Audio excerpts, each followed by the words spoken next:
And we're recording. So today's guest is Bill Armstrong. Bill Armstrong and his wife Sharon, correct? Is it Charla. Charla? Yeah, SH. that's right. Yeah. Yeah, so Bill and Charla are the owners and founders of MeadHall Range, and MeadHall Range is, I'm telling you, it's a gorgeous range. And Bill and Shara are some of the best hosts that I've ever encountered, as far as Charla, actually. Sh- Not Charla. S here. Daggum. S I'm H gonna write A that. R L A. I'm gonna write that down. Okay, so Charla, Sharla. I don't know how Yes. I messed that up. I apologize. Lots of people do. It's a different name for sure. I can relate. And yeah, she's a sweet woman. She's great, and And she makes cookie bars. she makes excellent cookie bars. So, like, one of the reasons why I'm so enthusiastic about this is because I might, you know what? I'm actually kind of getting a little bit ahead of myself. Um, yeah, so let's see. I am getting a little ahead of myself. So Bill is also a Marine Corps veteran, and we'll Yep. just click. So Bill, once again, thanks so much for coming on today, man. No problem at all, bud. Happy to be here. Thank you. So yeah, so let's get to those cookie bars, right? I first met Bill when I went to Mead Hall Range to take the Range Master Master Instructor Certification course. Mhm. A lot of really, really awesome shooters. I'm talking like a lot of these guys, they own ranges of their own. And they came here and they were impressed. They were wowed. So, And you did Charlotte, some really good shooting too, bud. I wasn't the only one. So I shot that class with iron sights because I wanted to prove some stuff to myself. I wanted to, Mhm. kind of try some stuff out. But, I usually shoot optics. So, Right.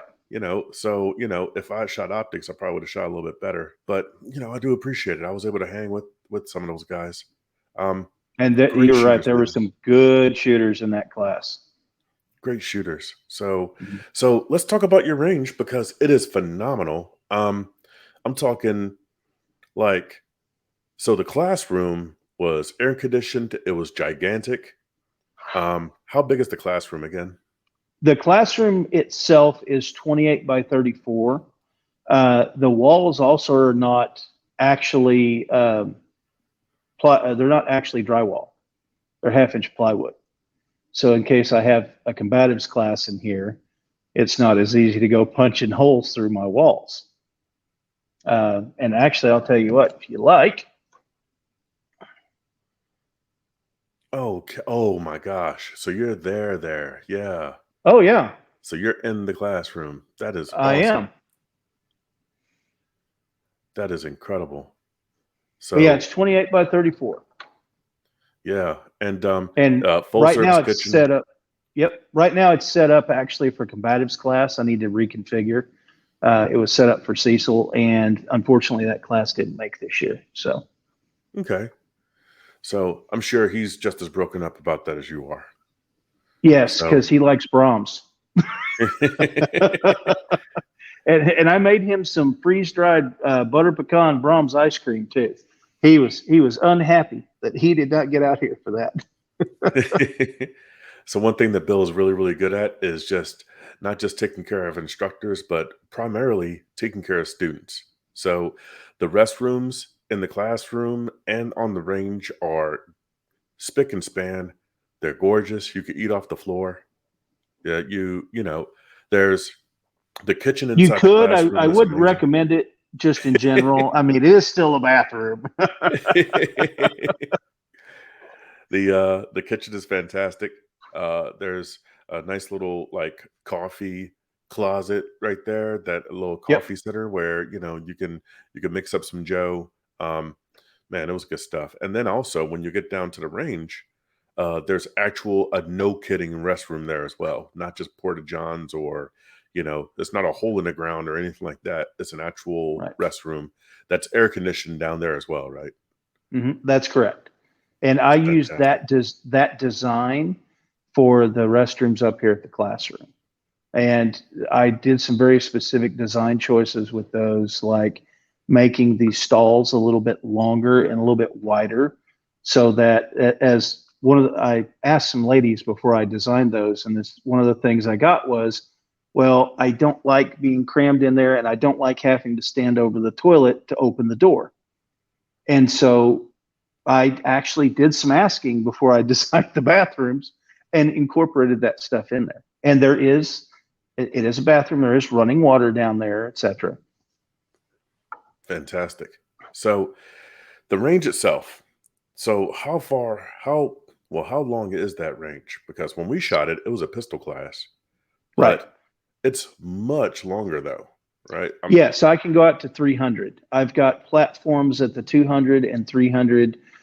Technically, if you go all the way to the fence, you're looking at about 315. So, and then also another thing about the classroom, one thing that kind of wowed me personally, and it also wowed some of the other guys in the class. There's also a smokeless range in there. Like Yes. you have like the laser ammo guns. How many different guns do you have? I think you had at least 10, right? Well, I've got a Glock 17. I've got a slightly different one that is very similar to the 17, but has optics on it. But it's technically a slightly different one. Two 19s, one with optics, one without. You can actually take your airsoft gun, and I've got a little deal that would let you put what's called a spider on the rail. And for example, I ordered myself a M&P airsoft gun so that I can put that spider on and be able to use an M&P, because that's what I carry. Yeah. I've got an AR for it, and that one does have the giggle switch, but you go through a lot of gas with the giggle switch. And I also have a shell adapter, so you can actually run a pump shotgun on the smokeless range. And I've set some stuff up for that. And so I've got all these guns are guns that are on the smokeless range. They right. are basically airsoft guns that have a little laser inside, Mm-hmm. and you shoot those at a screen, and it looks like a video game. It looks somewhat similar to a video game.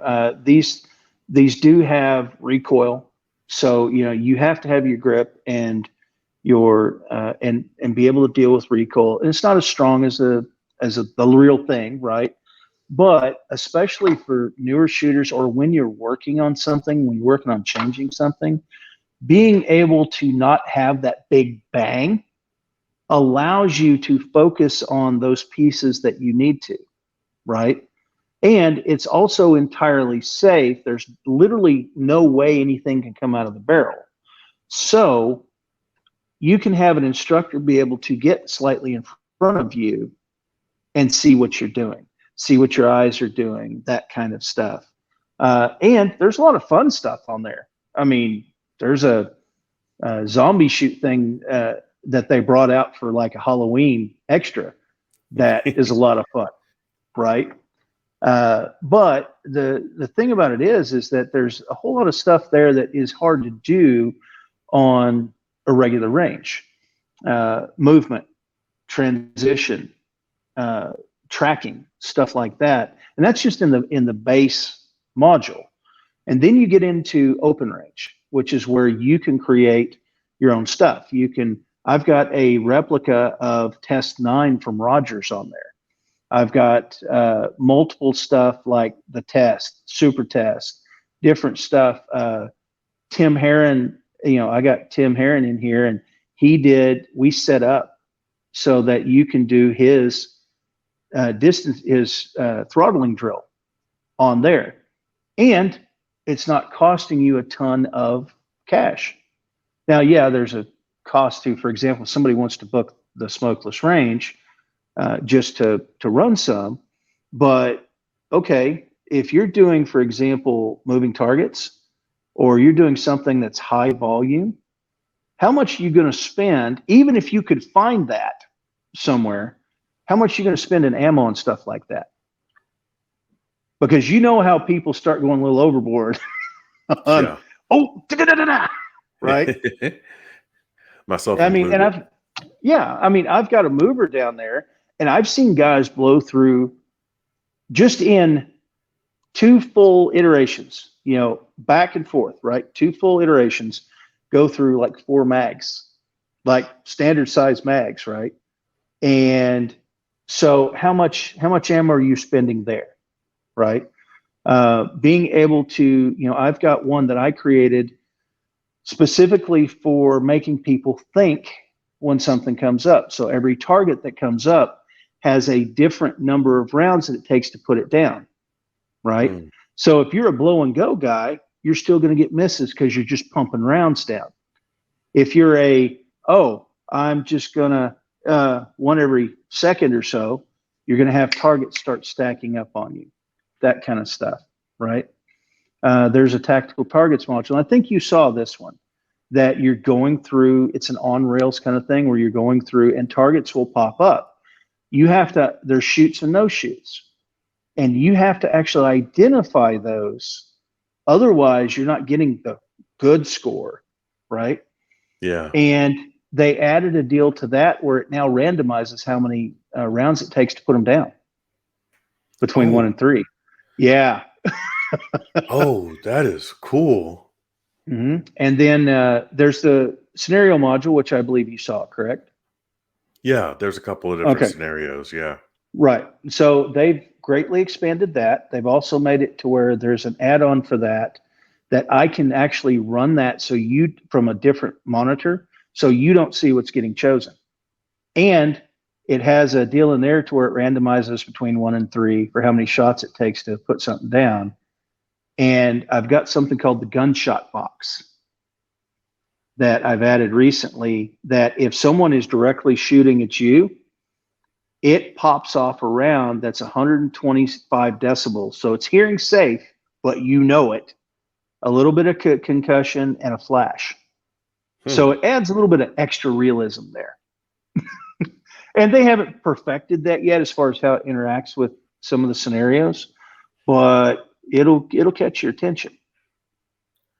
And then there's the other modules in there, the IPSC, Steel Challenge, stuff like that. But it's all stuff that, well, as a matter of fact, in several cases, and even for y'all, this somewhat, I've had cases where students would kind of stay after class, and them and the instructor would be able to work on stuff on the simulator and get some extra time, extra training with that. Or, for example, if weather comes out that, hey, you just shouldn't be training in.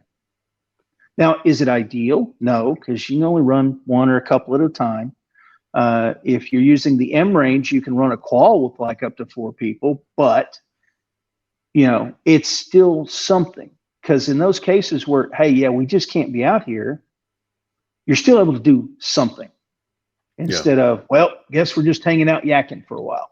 Yeah, or worse yet, just go home. Yeah, right. So I try to.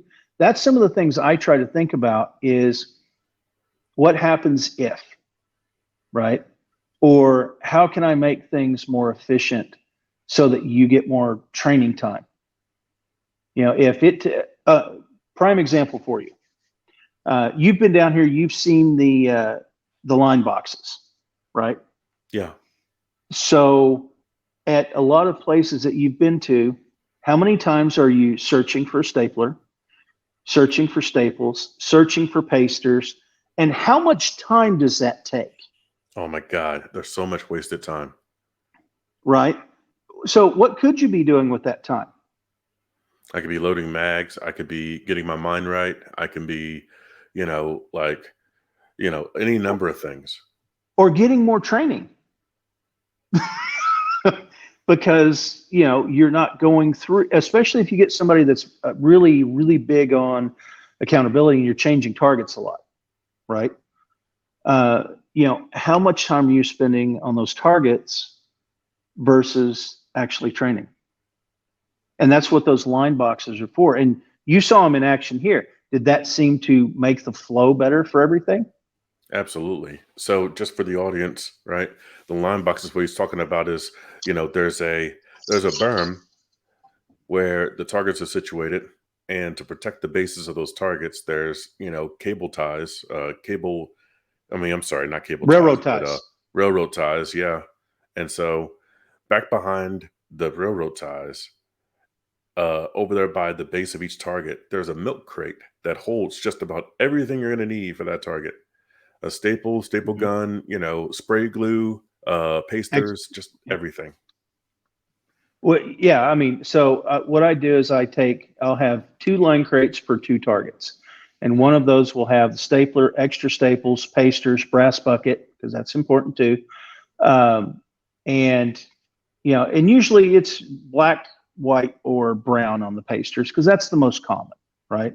And then the other one has a full set of pasters as well, and a can of spray glue and a brass bucket. So the idea is the most you have to do during a target refresh, and don't always know what targets they're going to have, right? But most you have to do is reach your target buddy and go, hey, I need spray glue. Or one of you sprays both and the other one puts them up or what have you, right? And if you run out of staples, you're not going back somewhere searching for them. If you run out of spray glue, yes, we have to go back to the target shed because, yeah, I'm not putting extra spray glue cans out there because you'll end up with one that's got like that much that nobody will Yeah, use and it's wasted. And those things yeah, are expensive. I mean, that's like 10, 12 bucks a can. yeah. You're not kidding. So, So, but but yeah, yeah, the point is that it's efficient for you and you have everything you need to be able to continue your training and get more time actually training or shooting. I mean, depends, right? so Bill is really, really good at, also taking care of like the biological needs of students as well. Like not just with restrooms or anything like that, but he provides water on the range. Like we always had a cooler down there. Mm-hmm. There's a there's a big, big canopy that was down there with plenty of seating, and it was just a nice place that was close to the range where we could sit down and have lunch in the shade. Um, Actual no, shade. yeah, no kidding, like actual shade, not just a single tree. It was just like we felt refreshed. Um, And I've there was expanded that now. so phenomenal. Um, I put the new target shed in, and so we've got about double. We'll have about double the next time you're here, the amount of area that's under shade. oh, that's excellent. And we already have plenty of parking for everybody. So Hmm. like there was parking up there by the classroom. And then when we go to the range, there's parking right there by the range as well. So if you could picture it, Yep. you got your 300, maybe 350-yard line, and Hmm. immediately behind that line is the classroom. And Well, to the basically, side of it, technically. yeah, but Yeah. it's generally very close. Yes. So Absolutely. so yeah, I mean, you could walk if you really wanted to. I wouldn't recommend. But I've had people do that. They like to walk, so what they'll do is they'll drop their stuff down there, and then like if we're going back and forth to classroom, they'll just walk. man, so I think those targets have movers too, right? So we were talking about movers. Can you tell me a little bit I about the do. movers? Okay, so I do have a mover back there. I have set that up. So I think the last time you were here, I still had that set up on a specific side-loaded app and whatnot. What I've changed that to, though, is we went to a web controller. So at this point, what you can do is you connect to the Wi-Fi if you're an instructor, and I have to turn everything on. This is how I keep people from messing around, right? I turn everything on. The instructor connects to a specific IP address on that internal network, and it's a web page that goes, oh, okay, this is the mover. Turn it on, turn it off. This is the turners. Hey, what time do you want to set on that? So you can actually set the time on the turners from right there instead of having to get a timer and a whistle or something and try to sync those up. You can actually set it for 2.5 seconds, 2 seconds, whatever. So programmable turning targets. That's that's pretty legit. Well, it helps for a lot. It helps for a lot of stuff because it means that you don't have to worry about whether you made the time or not, or whether somebody fudged it because they went over or whatever. I mean, it's that the time is the time. When it starts turning, you've got that amount of time before it's turning back.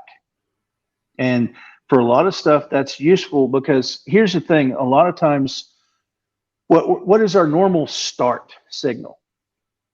Something Beep, audible. Yeah. beep, right? But if you look at the science of it, for example, your response time to being touched is about 0.12 seconds. Okay, to an audible stimulus, it's about 0.18, and then to a visual stimulus, it's 0.25. Right. So I mean, all of those are this is like known, tested. This is how the body responds, right?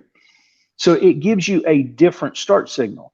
The other thing is, one of the reasons that I got that shot box for the simulator is that you can actually use, it has a remote, so you can actually use that away from the simulator too. I can take that down there. I figured out a way to make it mobile because it does plug in. So I could have an instructor hit that remote as your start signal, just to kind of mix some things up where it's not beep, it's bang. And it's not bang that with a risk because somebody, is putting a bullet out somewhere. But it's, it's something that's one of the reasons I've been working on making it mobile, is so you can do that or use it in a scenario down there as some type of start or some type of other stimulus. This is the stuff that I think about way too much. Oh man. So, but yeah, such a gracious host. Like I'm talking, they really rolled out the red carpet for us. So what else am I forgetting about the range, about MeadHall range? So the target shed you haven't seen yet, the new one anyway, but that is set up where we've got steel and stands and stuff on one side of the target shed. So it's all actually undercover. We've got paper targets separated out, and you saw a little bit of that when you were here, the paper target stands. I've expanded that a little bit, or in process of doing that. And then I've also put two little box holder things like shelves, so that on, for example, one side, on the steel side, I have things like different types of paint. I've got some extra parts for the steel to make sure, your bolts and stuff, if you have to replace those. On the other side is stuff like pasters, like target tape, like, stuff like that.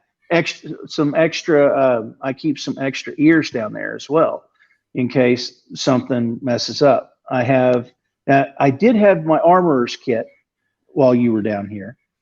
I've actually expanded that a little bit, and I think you saw the armorer's desk in the room here.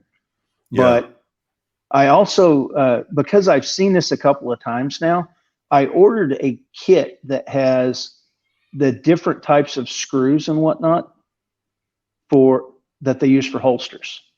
So if someone does bust a hole, a screw comes backing out or something, then we have that. And then, I keep, spare holsters here, the GLSs, for that stuff, because and some of the reasons I spend money on stuff like that is you're over in you're over in, not Georgia, is it?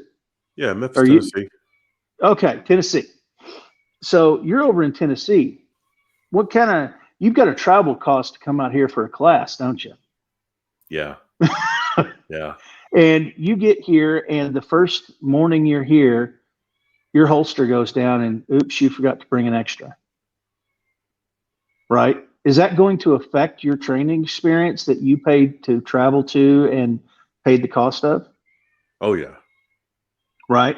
So part of my intent is that I want you to get back to training. Now, it doesn't mean I can provide every single thing you would ever need, but I can provide, for example, if need be, the armorer's table here with basic tools and a vise, so that, hey, maybe we can see if we can get you back up and going. If you're one of these folks that maybe you're new to training, you haven't figured out, hey, bring a spare gun or spare parts. I mean, actually, you may need parts because I'm not keeping those in stock, right? But just it's the whole point is if it's a training facility, shouldn't some basic needs be met? Or to get you back to training. And like I said, I can't do everything, but you should do something. I mean, just even having water down there. And actually, one thing that we just touched on was the cookie bars. The cookie bars. Oh, they were amazing. Those are a coconut chocolate chip bar. It's from a recipe that the wife got from her mom, and we don't know where she got it. So it could have been from a Reader's Digest somewhere like back in the day. She's been eating these since she was a kid, right? And we make sure that there is, if we have a good group here and they're eating a lot of them, then we'll make sure there's a new pan every day. If we've got a group that only maybe ate a quarter or a third, okay, well, you may get the same pan the second day, but you'll have something to snack on. Something I've started looking into as well is freeze drying pickles. Okay. And I have a very specific reason for that. What's the two components of dehydration? Yeah, water and sodium. Correct. What's there a lot of in pickles? There's a lot of water and sodium in pickles. Well, there's a lot of sodium. Here's the thing. There is, and there's other minerals that, that's why they say if you get cramps, drink pickle juice, right? That's what I do. Because those minerals are in there. So it's one of those things of, I always provide water. And that's what you always hear in a class, drink water, drink water, drink water. If you're not replacing the salt, is drinking water going to, it's going to help, right? But if you've lost that much salt, your body can't take the water in as well. So you can still end up getting dehydrated. So that's why I'm looking at those as a thing to have on hand, right? Now, from a business perspective, that's stupid because it's more cost and more hassle and whatnot. But it's one of those things. I want people to be safe. I want them to leave here healthy, and I want them to go, hey, I sure learned a lot from that play. Why did I learn more in that class than I did somewhere else? Maybe it has to do with the facility around you, right? And absolutely. Annette Evans and I did a couple of companion articles on that type of thing, on why you should look for better ranges, and honestly be willing to pay for them. Nothing that you do on a range honestly is cheap, and it's just getting more expensive all the time. But that doesn't mean you should go and pay $100 a day for a gun tree club, because this isn't a gun tree club, right? Yeah. But the point is that it be a absolutely solid place to train, and the more people are coming to train here, the easier it is to get instructors to go, hey, I want to go there. Although I do have a pretty good slate. I have a few people that come here and like the place. Oh yeah, absolutely. Yeah. And you treat people well too. Like, we had a 3-day class, and you made it known, hey, after Saturday, we're going to fix everybody dinner. And on Sunday, whatever's left of dinner is going to be lunch. And, just to help out, like, hey, this stuff ain't free, just $20 a head or something like that, something similar. But at the time it was 15, but yeah. Yeah. But that paid for a good dinner. Like, I was stuffed, and that even that's paid the point. for lunch afterwards.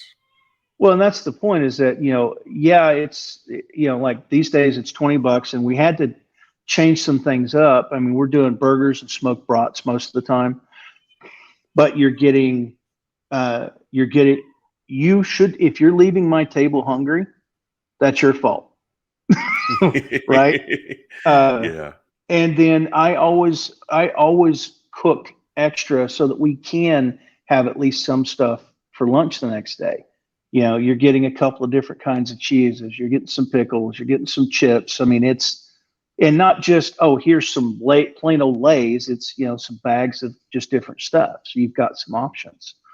But, you know, when it comes to the dinners, I mean, we don't do them every class, but where we can, you know, we do. And in my opinion, it's a lot better experience for the student to be able to hang out with the instructor here rather than a restaurant, by far. And I've had instructors and students say the same thing about that. You know, you can move around, you can go talk to different people, you can network, because we try to network during classes. And don't get me wrong, I don't just, you know, for your class, I'd already got my master's, so I wasn't shooting that one, right? But I try to shoot every class I can that's here. And, you know, so that's one of those things. You try to do networking during the day, but hey, you're busy jamming mags, you're busy, you know, hey, we got to get back on the line, or we're listening to the instructor or whatever. Well, that dinner gives you the opportunity to not only be able to spend more time with the instructor in a much better environment. I mean, a lot of times we end up on the simulator, right? But you also get to do networking with the other people there. And these days, that's kind of a thing. You know, you get to hang out, see what they're like, and, you know, be able to chat with people instead of just, oh, hey, what did the instructor say way down at the other end of the table? You know, and it's a thing. You go to a restaurant, you are limited on what you can say because there's others around, and you maybe not want to talk about some of the topics that you need to talk about in, you know, for reality's sake when it comes to firearms. And you may not be able to hear whatever they're saying on the other end. You can't go down there and stand around and stuff like that. And so, yeah, I think it's a better way to do it, but there's not a whole lot of places where you have the capability is the thing. I will, you know, this is one place I'll brag. I think you have more capability here than you do 99% of other places. Yeah, I agree. I would agree. So it's pretty obvious that, you know, you have a fantastic facility. And look, I'm not just here shilling for, you know, MeadHall range or anything like that. Look, I don't shill for anybody. I talk I like about the that about causes you. that I thank you, Bill. I didn't get anything for free from Bill. Like I just enjoy, you know, propping up the causes that I believe in, and MeadHall range is one of those places that I believe in. And I'm not the Thank only you. one either.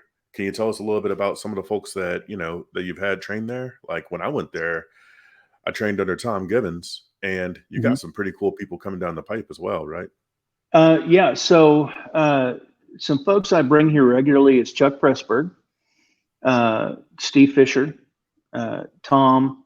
I've got Tim Herron out here, Caleb Cossey, and of Lone Star Medics, and Kerry Davis of Dark Angel Medical here. I push medical a lot, simply because I think people underrate it quite a bit.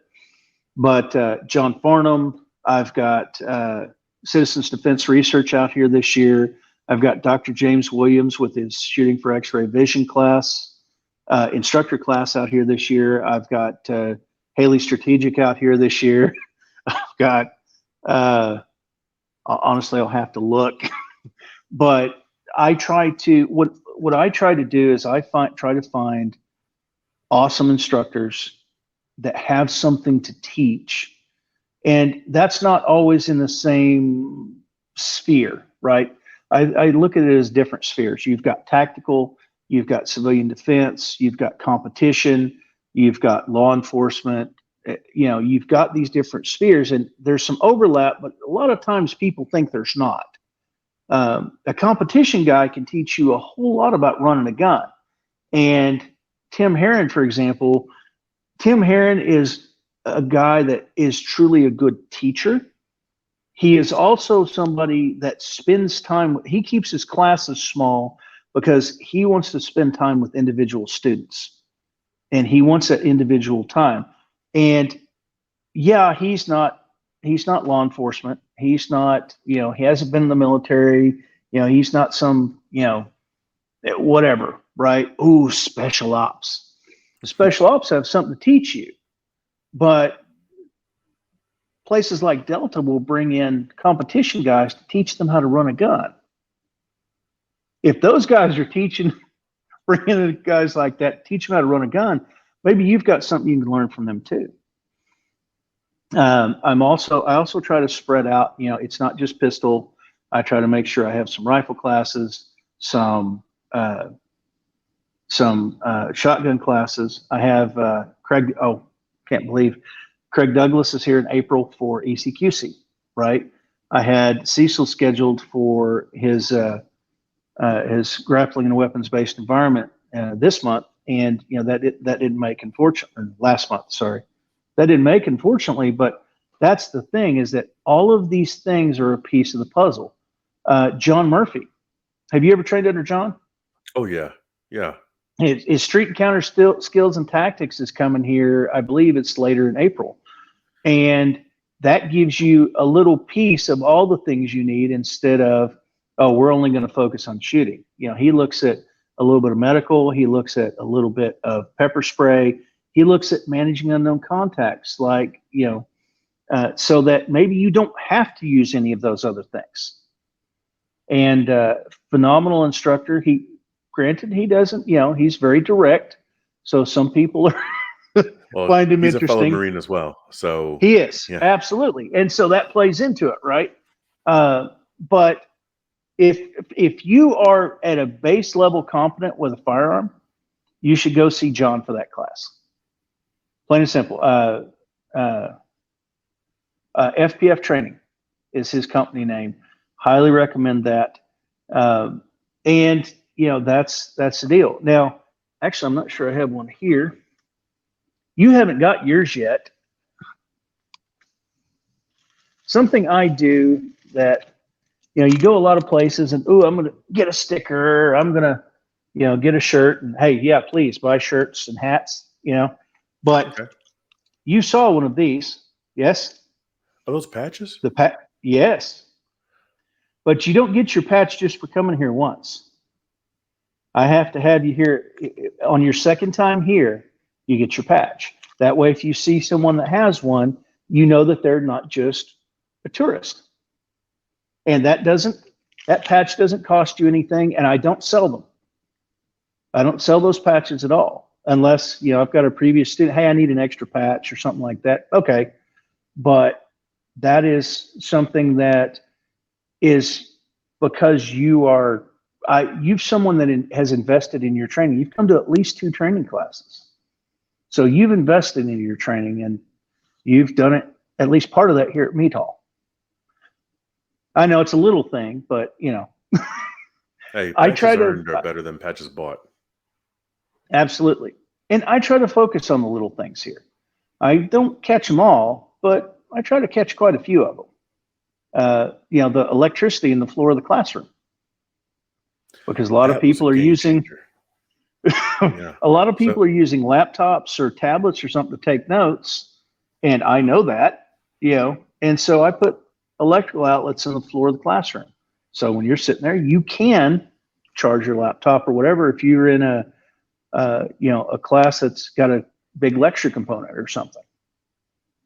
Yeah, that was outstanding. Yeah.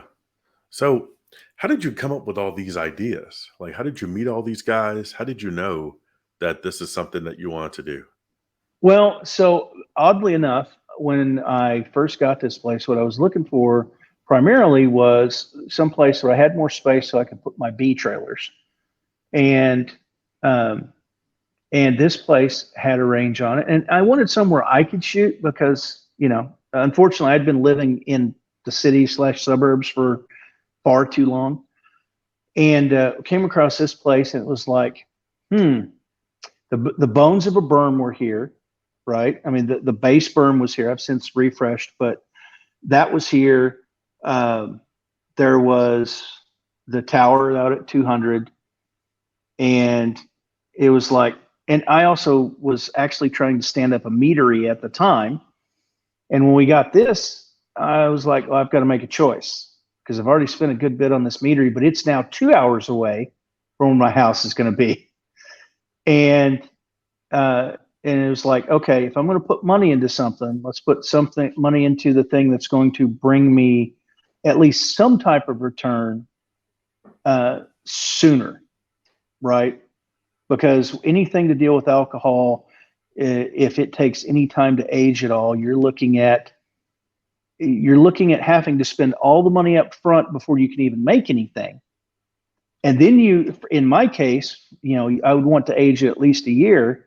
That means I'd have to spend all that money before I could even make anything, and then wait a year before I could sell anything. And I couldn't do both at the same time. So I made the decision to pivot and go with the range. The first guy I had out here was Chuck Pressburg. If you are a high intermediate to advanced shooter, you should train with Chuck. Period. He's hot, big on accountability, and those you must make this shots, right? And how to do that, the mindset to do that. I had actually ended up getting hold of Chuck because of something else I was looking at, and he was like, and this was my first full year. I had the place, technically wasn't fully ready yet. I mean, I had the bathrooms, but and they were usable, but didn't have AC on them yet, etc. And he was like, well, I'm not doing anything in September. Well, I'll tell you what, I'll come out and do a class. And he came out and did his no-fill pistol. And so we actually got started in the civilian training realm as far as being out there in the industry about the same time. Now, mind you, Chuck has a whole lot of time in the industry, but it was before he was doing open enrollment, right? Because of the job that he had. And he came out and managed to get through, get on the fly, because some things weren't where I wanted them yet. And he called like Steve Fisher and called some other guys and went, hey, this place is legit. You need to talk to this dude. And I've had people go, how the crap did you get the schedules that you've had? And this was like a couple years ago. And you've only been in business this long. This is like, unheard of or something. And it's like, I got lucky. I got lucky that Chuck happened to be available at the time and came out and liked the place and, called some other folks and said, hey, yeah, you need to talk to this dude. And from there, fortunately, some word has been spreading here and there from both students and instructors that, hey, yeah, this place is legit. This is somewhere you might want to check out. So I've been very fortunate in that regard. And so far, those that have come here have wanted to come back. Sometimes it's a matter of, okay, how can I schedule this guy and this guy when they both need the same thing? And there's only certain times that, sometimes most of the time people prefer like, April and May in the spring, and then, October, November in the fall. So technically you're kind of limited, and you kind of end up with, okay, we've got 4 weeks of classes.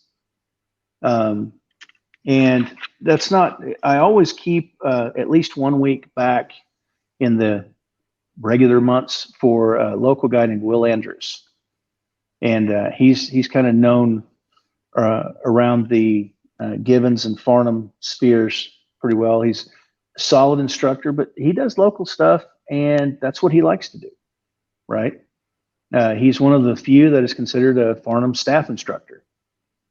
And the Farnhams absolutely love Will, as they should. And here's the thing, and so this is kind of, I don't always agree with some of the techniques that Will uses. And he has reasons for those techniques. Nothing unsafe, nothing like that, right? Yeah. But yet I still bring Will out. Why would I do that? Because Will is still getting people out, getting them training, and nothing in the stuff that he's doing. I may not personally think that, okay, this is the technique I would use. Do I have to? Because a lot of people think, if it's not a technique I would use, well, then why would I have them out here? not everything is right for everybody, you know. And if those people are actually getting out and training, that's better than them not doing so. Because some of those folks, they're out here to just be able to get to shoot a little bit. They aren't going to necessarily be attending a lot of the high-end instructors and stuff like that. Well, they're still getting solid training, and they're getting out and they're actually practicing. Okay, I'm good with that. Right? Yeah, I'm good with it too. So, tell you what, Bill, this has been a whole lot of fun. Where can my listeners and my viewers find you? So there is MeadHallRange.com, and I have a Facebook group, MeadHall Range, or Facebook page, MeadHall Range. If you are interested, and you can email me at info@MeadHallRange.com. And I do have a newsletter that I send out every month. Only on the first, unless there's something that just, hey, we just got a link for it and it's going to sell out quick, right? And I'll send out a little bit of news about the range, either updates or whatever. I'll send out the schedule, and that's the only place that you can get the prelim schedule, because I don't put it on my website or my Facebook page unless you can sign up for it right now. I have this thing about I should never be telling you that someone's coming. Ooh, look, get excited about this when you can't sign up for it. There are some exceptions, like Craig Douglas. Craig Douglas does his stuff by email, right? You register by email, so okay, I'll let that one go. And then if you remember, like Rangemaster Instructors Group or something like that, I've taken to putting the newsletter out there as well in a PDF format. But yeah, and if you ever have a question about a particular class or a particular instructor that's coming here, absolutely shoot me an email, ask. And part of what I do is I am a very specific thing where if you call me and say, hey, here's what my background is, here's kind of where my training level is, my training experience, should I be taking this class? If based on that, I don't think you should take that class, I will tell you. I'm never going to. Now, I could, if you're telling me something off, right, I may tell you, yeah, you'll be fine, and I'd be wrong, but it's never because I'm trying to get your butt a seat. I want you to be taking the classes that are actually going to be valuable to you and you're actually going to get value from. I don't want you to leave a class where you fully filled me in on your capabilities, and you leave a class and go, well, Bill just tried to get my butt in a seat for that. I really wasn't ready for that. So as much as I can, I will say, hey, yeah, maybe you should. I've told people before that asked about Chuck, Chuck Pressburg. Maybe you ought to wait on this. Go see this guy. The other thing I will tell you is, if I tell you to go see someone based on that conversation, I'm telling you to go see them wherever they are. I would prefer you came here because that's what I do. But I'm giving you that recommendation to go see them, not you should come here and see them. I just prefer you came here to see them. Any other questions for me? Just one more. If instructors are listening to this and they want to book some time at your range, they want to, inquire about hosting, then would that still be info@MeadHallRange.com? Yes, you can get a hold of me through there. I actually have one guy I need to respond to at the moment. I will say that I'm very careful about who I have come here. Everything in this industry is based on word of mouth and your reputation. And, there have been times where I've been like, I've heard because I'll reach out to people in the industry and ask, hey, what do you know about this guy? Right. And based on that, I'll be like, yeah, I can't do it. There's a difference between different techniques and things like we see in some internet videos. Yeah. Like the guy who got his hat taken off because they were Yeah, you remember Yeah, that? The dude behind yeah. him? Yeah. So Just because you were spec ops or supposed spec ops or whatever doesn't always mean that you're capable in that realm, and it doesn't always mean you're a good teacher. But I have been known to go to a class just to see, what, or go to some type of convention like TACCon or something to see, okay, what is their teaching style? What is the stuff that they're teaching? And I'm spending my money and my time to do that. But yeah, it's one of those things. And the other thing is, do I have the time, and do I think I could get it to make here? Because at this point, I'm not a name in any way, right? So I can't depend on, it's at MeadHall yet to be able to bring people in. But if I keep my reputation to where, even if you don't know an instructor, that I've done my homework, and even if you don't know him, hey, if Bill has him there, he should be solid. So maybe I can take a chance on this, right? Trying to do some of the homework, ahead of time. yeah, absolutely. So I think that's all I got. Bill, this was an absolute pleasure. I just want to say thank you so much for your time. Thank you for your patience, Anytime. because you viewers may not know this, but there were some hiccups getting started. But Bill was incredibly patient with me, so I really do appreciate it, man. And Anytime, tell bud. Charlotte I said hi. Okay. I will do that. Yeah. So for you folks that are listening and viewing, I just want to let you know that I do appreciate the time that you're spending here with us. You could have spent your time doing anything with anyone, anywhere, and you're spending it with us here. And I just want to let you know how much I appreciate it. Thanks a bunch for watching and listening. Welcome to Memphis.